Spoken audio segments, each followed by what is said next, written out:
welcome back to my channel. My name is Kelsey and I'm here today to do my November wrap-up.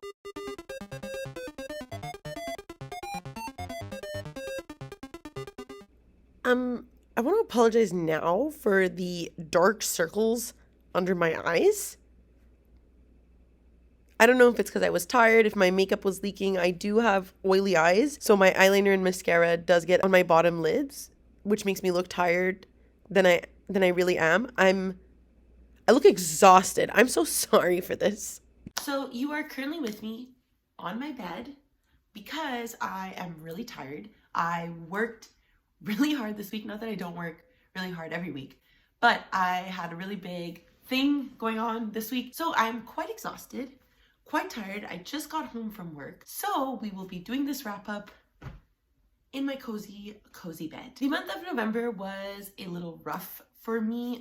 Towards the end of the year, obviously it gets a bit busier just before Christmas time. So I was extremely tired, feeling extremely lazy and slumping real hard. So we will start off this video with some statistics like we always do. I did still manage to read 9 books this month. The average rating was a 3.83. So like overall, the books I was reading were really good. I just wasn't reading like a lot of books. In regards to the breakdown of the star rating, we have 0 5 stars, 6 4 stars, which is great, 2 3 stars, and 1 2 star. I read a total of 4,121 pages this month, and that averages out to about 138 pages per day. In regards to the author identity, 8 of the 9 books were from female authors, 1 of the books was from a male author. The age range for this month definitely skewed towards adult. I read 6 adult books and 3 young adult books. And then just for format, I did listen to 4 audiobooks, read 1 book as an ebook, and the other 4 were read physically. So let's get into the books. We're gonna start off by talking about the 2 books that I won't be talking about in this video, Forever Interrupted and Malibu Rising by Taylor Jenkins Reid. I read this for my Taylor Jenkins reading vlog, so I will leave a link to that up above where you can go and see my thoughts on the books. Just as a small spoiler, I ended up really enjoying Malibu Rising, and it was one of my high 4-star reads this month. The first book that I haven't talked about this month that I read was Seven Fallen Feathers. This follows the 7 Indigenous children who died in Thunder Bay, Ontario from 2000 to 2011. These kids were hundreds of kilometers away from their families because they were forced to leave home in order to attend a adequate high school away from their reserves. This is by Tanya Talaga, and she is a reporter who dove into the history of Lake Superior, of Thunder Bay, and its relation to the Indigenous communities, and she examines Canada's long struggle with human rights violations against Indigenous communities. This was definitely a must-read for all Canadians. I think it's a must read for all, but definitely for Canadians. I think it really dives into a part of history that not a lot of people are taught. Although the actions of the Thunder Bay Police and the RCMP were not at all surprising to me, I was definitely shocked about how little I knew about the 7 Fallen Feathers. My heart really ached for the families involved, and I think Talaga did an excellent job at explaining the facts of their tragic deaths while being respectful to those families. The book is really more than an exploration into those deaths. It is also a look at systemic racism in Canada and intergenerational trauma that comes from that. It is an examination of collective failure to protect Indigenous children across Canada at all points in history. Talaga has an extremely direct writing style, and I think that makes it very easy to get into the novel. She gets straight into the point without any unnecessary jargon, and I think for the topic of this book, that was an excellent decision. The story really broke my heart, so I really appreciate the way that Talaga wrote about it, opened it up, and explained it. I definitely highly recommend, and I give this 4 stars. Next, I read an arc for Sister Song by Lucy Holland. This follows 3 siblings who live in a kingdom called Dumnonia, and this kingdom was really attached to the older magic, the forest magic, before a priest moves in. Once the priest has established himself into the monarchy of the kingdom, the old world kind of attitude starts to fade away. Magic is starting to lose itself within the kingdom, and it's up to kind of the 3 siblings to reconnect with that magic system. The beginning of this novel was perfectly atmospheric. I loved how well readers are placed into the world of the novel, specifically because this book is a retelling of the Twa sisters, which is a folktale that I was not familiar with at all before diving into the book. So I had no expectations about where this was going to go, and I think the novel did a really great job setting up the plot for its readers. As usual, I am a sucker for this kind of trope. I really love the conflict of the old gods of Britain and the Roman religion kind of coming in to sweep it away. I am a sucker for that kind of plot and that kind of world building, so that was one aspect of the book that I really enjoyed, and definitely something that had pulled me in, especially when we look at how the religion is utilized in the book and how it reflects the magic. I think that conflict, that discussion, that examination is super interesting to me. I also really enjoyed the rising conflict between the siblings and how they all kind of played this role in the rise and fall of their kingdoms. However, I do think the ending was a little rushed for me. It felt unrealistic and brought the whole novel down. Regardless, I still found this to be a really great book and a really interesting book. And if you kind of like bittersweet endings that are a tad like convenient, then I would really recommend this book, and I ended up giving it a 3.5 stars. After that, I read another arc for The Keeper of Night by Kylie Lee Baker. This was a really interesting book about a woman who is half Shinigami and half British Reaper, and she's never really felt at home in England, taking the souls of dying humans. As her failures and hardships start to catch up with her in Britain, Ren decides to explore her Shinigami side and move to Japan. This book was an incredible debut. I don't know if you could tell by the smile on my face that I really loved this book. Lee Baker's writing is phenomenal. The way that she captured the frightfulness of Japanese folklore and the very real horror of what it would be like to be a Reaper was incredible. I love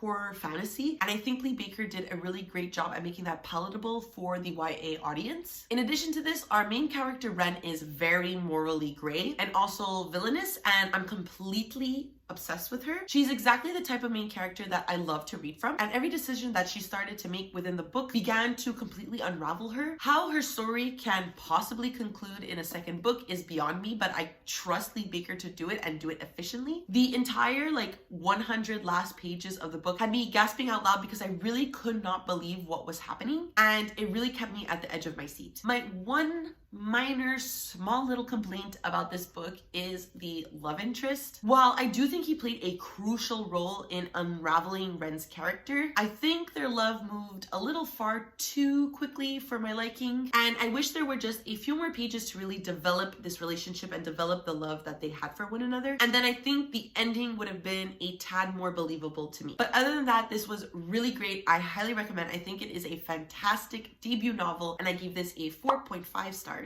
After that, I read another really great book, Middle Game by Seanan McGuire. This book follows two children named Roger and Dodger. Roger is really skilled with words and languages come very easily to him, whereas Dodger is very good with numbers and math. Together, they are crucial in a kind of experimentation thing with this man named Reed, who is an alchemist. That's all I'll say about this book, because I think it is really great going in and not knowing anything about it. But wow. This was almost the most perfect book for me. I know Seanan McGuire is a talented genius, but I definitely think that this is her best work. She's an icon, she's a legend, and she is the moment.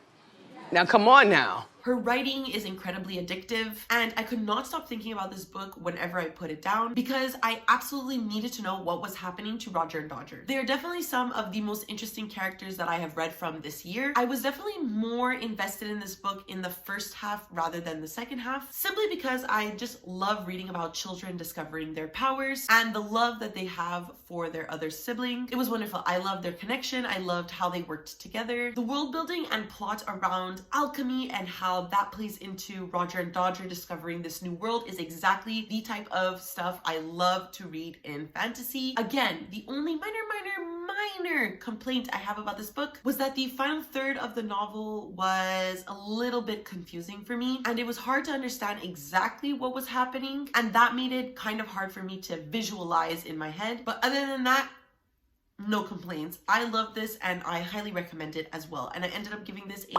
4.5 stars. So after that, I read a big chunky fantasy. This is The Great Hunt by Robert Jordan, the second book in the Wheel of Time series. I am slowly trying to make my way through the Wheel of Time. Basically, this epic story, I mean, if you don't know, the Amazon show came out. This is like a really huge series, but if this is the first time you're ever hearing about it, The Wheel of Time follows three boys who are kind of whisked away from their farm town by an Aes Sedai named Moraine, who believes that one of them is the Dragon Reborn. Because of that, they are kind of able to wield magic in a sense, which only the women who are Aes Sedai are able to do. So because of that, they are kind of like taken away and protected. And the reason for that is because they are the power that can get rid of the bad guy in this book. Obviously, much more convoluted than that. I'm trying to make it extremely simplified, but I am really enjoying this series. And I'm not sure why I keep being surprised that I like this series, especially considering that this book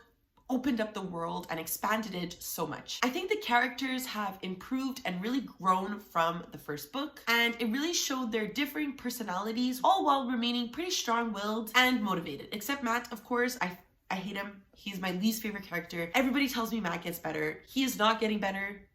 When does he get better? Please tell me. I do not like this character. I think he's an annoying complainer, and like, I don't want to spoil the book, but like, I know that he is being influenced by a certain evil thing. But like, he was annoying before that too. Like, he's just a jerk. I don't like him. Like I said, the world really expanded in this book, and particularly with the Aes Sedai. They're a really big mystery to readers in the first book, but were greatly expanded and discussed in this installment. How they affect the world around them, the differing sections of them, the discrimination that they deal with, the mistreatment of them in the world was incredibly fascinating to me. Additionally, Rand's struggling with being the chosen one, with being reluctant about it, was fascinating and a good examination of what it would be like if literally someone came to tell you that you might be the chosen one and you just didn't want to, like you just didn't care. I like his apprehension, yet his willingness to continue to help others, even though he doesn't really want to be the chosen one. I think his struggle is an important one, and even though we have kind of seen this story before, I really enjoy Rand's perspective anyways. I have a lot to say, but obviously I can't formulate it into like a 2-minute review without spoiling a lot of things. So just know that I really like this book. I have bought the next 2 books in the series to continue because I'm having a really great time, and I ended up giving this 4 stars. Next, I read another arc for All of Us Villains by Amanda Foody and Christina Lynn Herman. This is about a group of teenagers who live in this small town where they have kind of a magic blood tournament, and essentially what it is asking all the kids who are chosen and selected from their families to fight to the death, and the winning child, the winning family, thus controls the magic of the town. I thought this book was so fun. I love the main conflict of the book. Much like what other reviewers have said when talking about this book, it feels very Hunger Games-y, like I'm sure you could tell by the synopsis that I gave. And I have always loved that trope, but I think in this book, it has a really interesting take. There are 4 differing POVs, and I think all of them have their own special characteristic, and it's very interesting to follow. I really enjoyed the history that the characters share together because they are all from the same town. They all kind of know each other, and I think that added a really interesting aspect to the book. This book was written by 2 authors, and I think it really encapsulates their talent because I couldn't tell between the voices of the book. Everything read smoothly and cohesively, and I never felt out of place when reading. My favorite characters were obviously the resident tortured bad boys, for sure, but each of the other POVs did still bring something interesting to the table. Additionally, all the characters are kind of morally gray. I mean, they are less morally gray than I would have liked because they're all kind of like good inside, but they still have this morally gray conundrum that they're going through. But by the way that this ended, I'm really looking forward to see the villainy that will continue. I really enjoyed this, and I hope the novel expands on this villain theme because I think it would be really cool. And I ended up giving this 4 stars. I really enjoyed it. And then the last book I read in the month of November is probably one of my bigger disappointments of the year. This is Rule of Wolves by Leigh Bardugo. It is the 2nd book in the Nikolai duology, but it is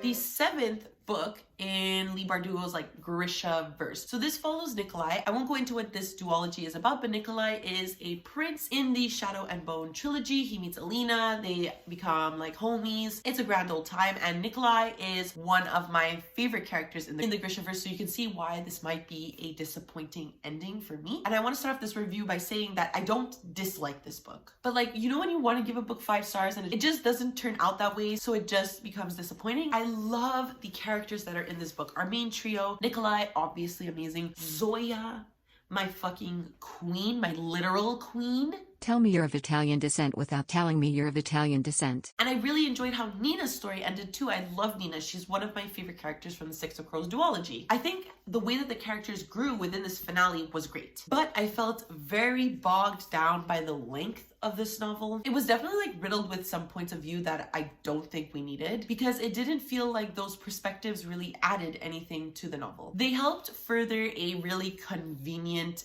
ending, but that's kind of it. I think the plot should have either been way more concise or divided into 3 books so it could be expanded upon more. Despite its messiness, I did really enjoy the time that I spent with the characters. Obviously, I love them. Can't deny the sheer joy I feel when I'm reading about them. And the last line of the book made me want to die. So while I do think that Leigh Bardugo should give these characters a break, I am really excited for the way that this ended, what it could be opening up for the Grishaverse. Like, I'm divided. I want the characters to rest. I want Leigh Bardugo to grow and write Ninth House #2, but I cannot deny that I just want to stay in this world forever. You know?